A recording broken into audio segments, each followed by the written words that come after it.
Hi, I'm Matt Forio. You may remember me from a little video I made called How to React, and I was obnoxiously making fun of the reacting community based on its foundational premise, okay? But right now there is so much debate going on about the reactor community. Before, the debate was sort of within the community, now it's expanding to other areas. If you don't know what I'm talking about, basically this huge community manifested out of something much larger than making reactions targeted for specific videos intended to have reactions made for them. Usually a trend becomes popular about a certain video, like a try not to laugh montage, and reactions take the form of a try not to laugh test. But now reactions exist as its sort of own form of content, and questionably so. People are seeing massive increases in popularity for reacting to multiples of a variety of videos daily, and some reactors are less substantial than others. A lot of people looking from the outside in are saying that reactors are basically substanceless viewmongerers, exploding in fame and earning money off of effortlessness. A lot of reactors looking from the inside out are arguing that their individual content is different from the stereotypical mold, which was created by the more popular reactions, and they're pleading for critics to not make overgeneralizations. We've recently seen PewDiePie indirectly take the first approach, and there's been some buzz about him not understanding the community. I'm going to analyze this spectacle from a different perspective. Not one from the outside in,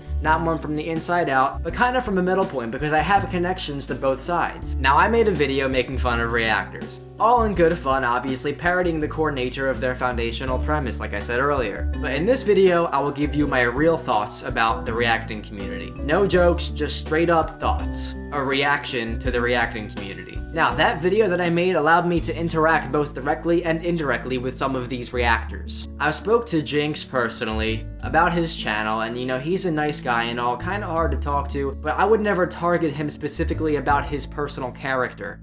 Just the kind of content that he makes surrounding his reactions. I'm friendly with Ryan Wright of The Real Rejects, hey guys, who has actually been extremely welcoming to someone like me who doesn't have much traction as a YouTuber, offering ideas of collaboration and other kinds of content that I could make. I've never spoken to Akasan directly, but I strongly appreciated his ideas for the kind of content I can make at the end of his reaction to my How to React video. So you can see that I understand that these reactors are real people. Some create better content than others, but I'm here to analyze what reacting foundationally is, and how it has changed some of the basis of the YouTube platform. I more or less had to rethink this theory as time progressed, because reacting kind of changed a little bit. At first it was more of a hop on the bandwagon, get rich quick scheme, and it still is in a lot of ways. But I feel like some reactors have almost started to feel guilty and started providing other alternative content for their audience that they grew massively out of reacting. Some reactors offer intellectual impressions, criticisms, and praise, some don't.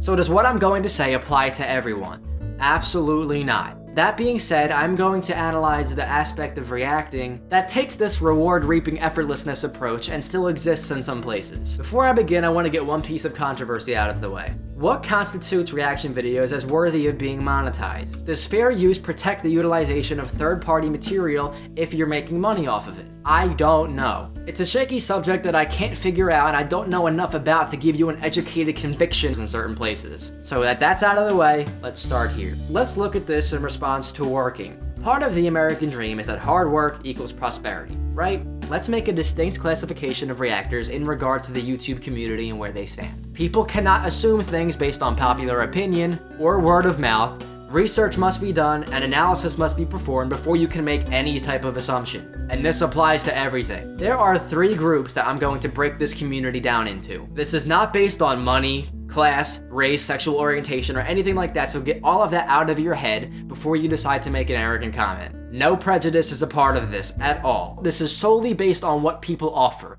and I'm not labeling anybody as part of these groups. You can just get the idea based on what I say. For the sake of visual representation, I will call the groups low, middle, and high. The lower group consists of YouTubers who make reaction videos that consist of the following. Videos that are only about 30 seconds or less longer than the actual video they're reacting to. 2. When reactors waste time staring at a video and offer no other input either during or after. 3. Have overall low quality productions, using their webcam and making money off of it. Quality doesn't mean you don't have content, but just take this for what it is. 4. Spending more time promoting their channel than they do actually reacting. If it takes you so much time to say where to follow you on Twitter, Instagram, MySpace, Pinterest, Ask.fm, Facebook, Yelp, it's not a reaction. And 5, feeding off of the hard work of content creators. This aspect specifically is a topic of interest. Do reactors work hard to earn their fair share? In a way, yes. It takes time to film, it takes time to edit, it takes time to upload. But in a stronger way, no. Foundationally, reactors have most of the work done for them in the video that they're watching. I did all the work that you're watching. Hello. Are you going to argue that reactions are not view grabbers? You react to what is popular, and therefore you are popular with little to no effort. I don't see anyone reacting to the rap battle that I just made because it's not popular. Would I appreciate somebody reacting to actual content and giving their intellectual thoughts on it? Yes. I made a 50-minute long video describing all of the work that I put into this video, and no one's reacting to it. Why? Because it's not popular. No one's going to want to see the reaction to something that's not popular. By reacting to content, what you are also doing in turn is taking views away from the content creators. Is it possible that you direct traffic to a source by watching their video? Yeah, possible. Do you physically take views away from the content creators? No, views are only a surplus, they cannot be reduced. However, what it is doing is expanding the viewership, which is foundationally good, but in a way that leaves the source without seeing the actual response, and neglects them of the revenue that they are endowed to earn. I am certain that reactors will argue that reactions are free advertising, but that's only half true. In the event that your audience is seeing the video that you are reacting to for the first time, instead of looking up a reaction solely based on the purpose of seeing someone else's reaction to a video that you've already seen, this is how it really works. Advertising serves the purpose of drawing traffic towards a source that earns revenue, right?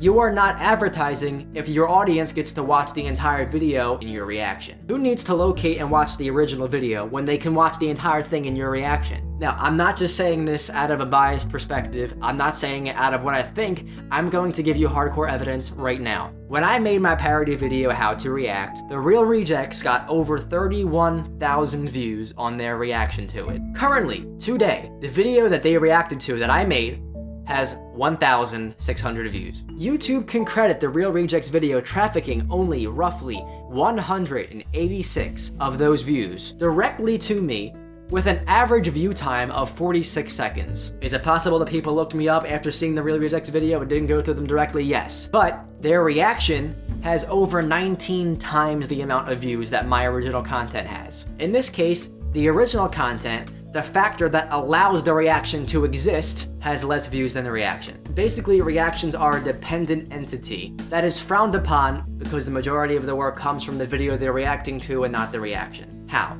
Maybe there's more of a demand for reactions and maybe less of an attention span is required to watch them. Real Rejects, I love you guys, but I'm just saying this is my hardcore evidence to how reacting sometimes does not equal advertising. A good example of how reacting does equal advertising, I want to give all sides of the argument here, is when people basically react to something that is an advertisement for something else. Good example, movie trailers. When the Real Rejects react to movie trailers, they promote the movie, but why does it work here? The source of revenue for movies is not the trailer's traffic flow. It is people making efforts to go watch the movie. There is no traffic being taken away from the movie because the reaction is of the trailer. No traffic needs to be directed to the trailer because the trailer is an issued seed which is freely planted through word of mouth to promote the actual source of income, going to see the movie. What I think needs to be done in regards to reacting as advertising is to make a partnership with YouTube and the people whose videos you react to themselves. I know this sounds like so much work. Calm down. Do you realize that reacting is the welfare of the YouTube community? You are showing yourself watching someone else's hard work, and you are filming yourself offering sometimes thoughtless responses to it. And also, a criticism that I want to make, watching some of your reactions, it is so forced. People are literally like doing this when they're watching the video, and they're like, ooh. They're jumping up and down and blankly smiling and staring and licking their fingers and stuff, just to have an excuse to provide what the title says, a reaction. When I react to an epic rap battle of history, I literally stare and analyze. I'll smile, but I will stare. None of that happens because I am taking in everything that is going on, so that I can give my critical analysis afterwards. But who wants to watch someone stare at a video for 3 minutes and then offer nothing afterwards? So why not just jump up and down and pretend to have a reaction and just do whatever you want? Which is why I have created a series in response to reacting, where I analyze a video, barely ever show parts of the video that I react to, and then talk for about 25 to 30 minutes about all the decisions made and all the things that I liked and didn't like. That's what reacting should be. You want to give your reaction, how you felt about something. If it becomes this easy to give views on YouTube, will all content become dumbed down to a point where it's mindless views earning mindless revenue with no creativity. With or without partnerships, I think that reactors should only show parts of the videos that they react to. In the event that the video provokes parts of your reaction that include no reaction, just staring, I will propose your argument back to me now. Mateo, part of reacting is not having a reaction. It lets the audience know that they didn't like or were indifferent to that part of the video. Two things. One, if you cut out blank stares, it's obvious that you did not react in any way interesting enough to that part of the video, and it wouldn't have kept your audience entertained. Two, you can tell your audience what parts of the video that you did and didn't like in the part of the video that should be the largest part, your reaction and analysis. A reaction should not be limited to your real-time reflexes to intercepting information in a certain video. In certain reactions, like try not to laugh reactions, this doesn't apply. But with most content, the biggest part of the reaction is your processed thoughts. Most reactors often offer a little bit of this, but nothing substantial or thought-provoking. Start a conversation. Now, granted that something is funny or allows you to exercise a certain emotion that is continuous throughout the entire video, or the video is short, no cuts are needed because that part of the reaction is what people are going to want to see. If reactors, hey guys, if you're reacting to this video, you're obviously not going to cut out any parts of it because every single part is something that people are going to want to see how you react to, because I'm basically targeting you in this video. I'm accusing you of doing certain things and I'm promoting you of doing certain things. So I want you to offer to your audience how you react to each individual thing that I say and how it applies to you specifically as your own type of reactor. But in the certain cases where blank stares become most of the video, if reactors can find a certain way to only show parts of the video that the title says that it will, their reactions, three things can happen. One, it gives reactors an excuse to say that they work hard on their videos to give more thoughts and analysis afterwards as opposed to giving real-time reactions. There is no hard work involved in a one-take staring contest.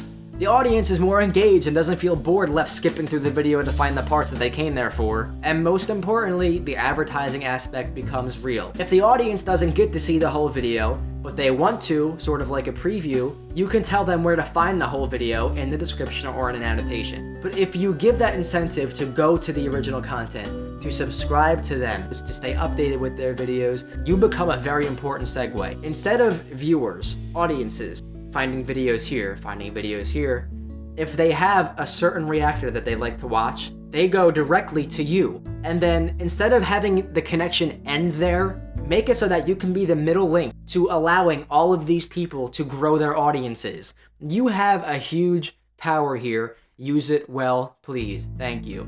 I understand the situations where try not to laugh videos, having each clip acting as a level for the reactor to progress and move forward to, and you are eager to see what part they will make or break because you've either already seen it or you want to see if you can not laugh as long as they cannot laugh. I think that try not to laugh videos are some of the most acceptable reaction videos. Now that's my analysis on the lower group. Let's move on to the middle group. This includes reactors who engage with their audience and have certain side jokes with them and recurring themes. Tyro Magnus could be an example. They spend time at the end of their video to discuss their thoughts in length, a kind of content worth watching. Maybe some background music for discussion segments, better lighting. I have 4 lights in this room right now, better camera, better audio fidelity. I'm not saying that if you don't have this quality setup that your content is not good. A person with a great camera can have no substance, a person with an awful webcam can have great substance. 4, interjections of editing, side information, other funny jump cuts and aesthetics that bring your reactions to life, like Tyro Magnus doing aerobics with a lightsaber. 5, offer a wide variety of personalities for each different reaction that you do. You can make up all these personalities on your own, or you could be like the Real Rejects who have all these different personalities that they call upon for different types of reaction videos. And most importantly, reactors who offer other content. If you have no other content as a reactor, we know what your mission is. What is reacting without offering the intention of giving more than just your reaction? If you're not offering extended thoughts, reviews, and analysis, it's clickbait. Show us your talents, make some good music, movie reviews, skits, other things that will keep people like me in your audience. Now the middle group would normally see more popularity that comes with better content, right? No, wrong. Sometimes the case, sometimes not. This is where a certain behavior comes into play. Reactors are getting similar amounts of fame regardless to how hard they work. In some cases also, laziness is rewarded and hard work is punished. How? We have reactors sitting in their homes all day and filming themselves watching other videos, having multiple sources of revenue each day. All these monetized videos that took barely any work to make is a huge source of easy income. This is not to say hard work is always punished, because any amount of views is a surplus, and we do see content creators getting some types of views and being rewarded beyond the reactor community. Within the confines of the reacting community only, The hard workers get the shorter end of the stick. Their videos are being watched through another medium, erasing the need to watch it on the channel that the content creators worked hard to upload it to. I am not saying that all reactors are lazy. I just hope that you understand this extended metaphor, comparing these certain types of reactors to the lower, lazy, and not working class. Comparing it to wealth in the government, this would be the redistribution of views. Content creators basically sacrifice some of the views that they could have, while the reactors are not necessarily taking it from them, but are keeping it away from them. Why not watch a video and get to see someone else's reaction to it at the same time? Viewers may be interested in getting 2 for 1 instead of being directed to the actual source of the content. I am not saying that all reactors fit this mold.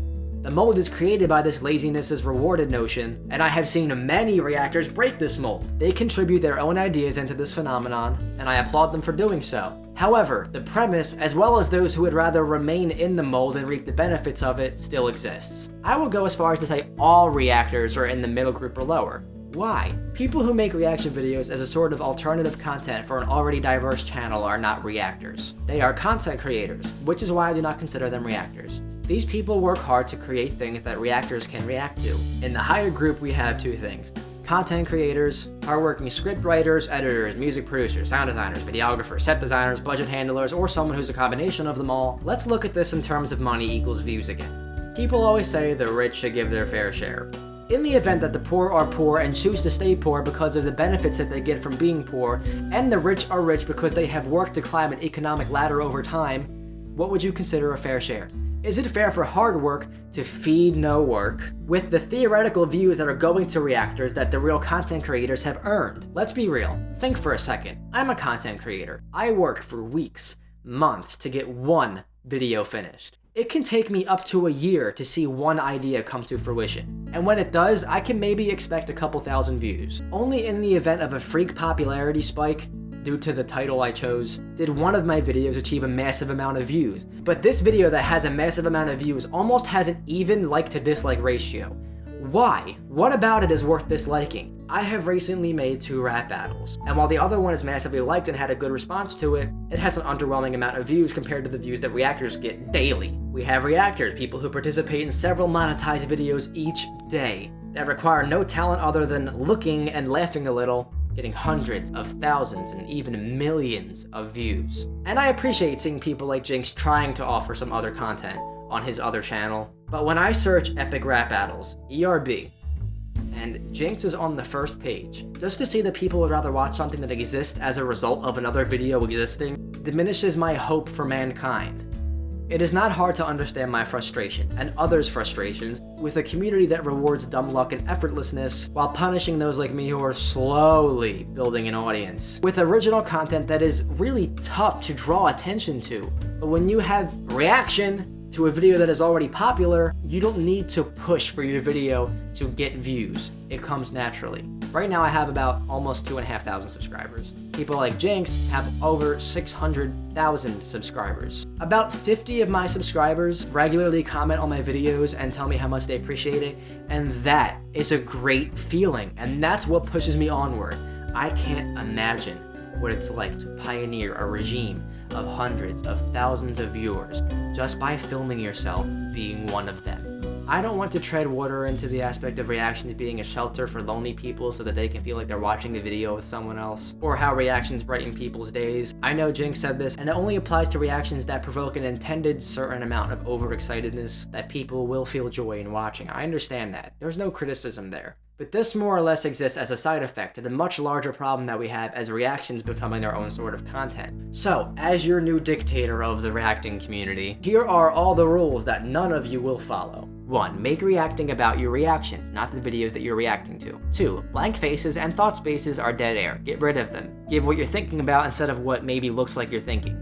3. Everybody wants a fair share, right? Take the dead air out of your reaction segment and give some incentive for views back to their proper owners. 4. Promote those who you react to. Don't forget that you are reacting to something that someone made, something that you are using in your title for you to get views. Help them get some in return. Give back to the content creators whose views you may neglect them of. 5. Preserve the dream of hard work equals success. Why should anyone work hard anymore when something like this exists where you don't have to work hard and you can just make money off of it? Work hard to make your videos break the mold. You have created the mold, now get out of it. Allow others who work hard to have similar opportunities. Would you like every video that you upload get 301 views and stay there forever? That's equality, right? Who wouldn't want hard work to be on par or less with work of a lesser standard, right? Why have different kinds of content and different qualities of content to be rewarded when everyone can get the same things? Please understand that this part is sarcasm. 6. Actually react. Give your insight. Develop a mind frame that is specific to your persona. When people watch any other video, make them think, I wonder how Ryan Wright would react to this. He's a big softie for stuff like this. Let's hear what he has to say so you can go to his channel. Give insight, be a thinker in your own right, become someone that people can look up to, not look at. I, Matt Forio, proudly announce that I'm running to be your ruler of the React community 2015, sponsored by no one, voted for by no one. I'm sure I made some people really mad, so I appreciate you watching this far if you haven't set your computers aflame already. I'm Matt Forio. Thanks for watching. Oh wait, by the way, I have a quick song that I made in regards to how I feel, just as a culmination of everything that I feel about you guys in one place. I give you your proper respect, so please take it as something that you can appreciate. Enjoy the wordplay, enjoy the original content. I think reacting is causing both good and harm. I've accumulated my ultimate thoughts into the song, and if you don't like it, move along. But I think I'm in a position to say what I want. You want the truth? Original content still has a lot of views, but two sides of it are the roots, and you're like the hypotenuse. The foundation is present, and you draw from both ends of it, but somehow your longevity is evidently this resonant. Despite your relevance, there's one thing C don't share with A and B, and it's the platform of which a part of it you claim to be. And you don't see the struggle that had made me want to call it quits, just trying to find the strongest niche from which I build an audience. But reacting, the only thing it's lacking is a silver platter, but what's sadder is in 10 years, will it matter? You are entering a tenure that not many can endure. This ain't no home, you're setting up a tent, and in the end you are not a 10-year career success story, but could you be? You catch the ride without real bait and you reel in a wildebeest. I've gotta be honest, and most of your archives have promised that there's one thing A and B both have in common, and it's content. And if you have that in common too, this won't apply to you, but blame the viewers. Everything I try to do, I get the slightest view. You've manipulated a system with raw tools, and looking at the numbers, I can do nothing but applaud you. Don't take it as a compliment, just take it as acceptance. That success requires a certain gimmick that I'm too proud to mess with. So what's left to say is, well, fair. But I still think that it's welfare, so you'll find me elsewhere. I'm Matt Forio. Check out my original content. I really put a lot of hard work into it, and I think that you'll appreciate it. That's all for now. Subscribe for something. See you guys later.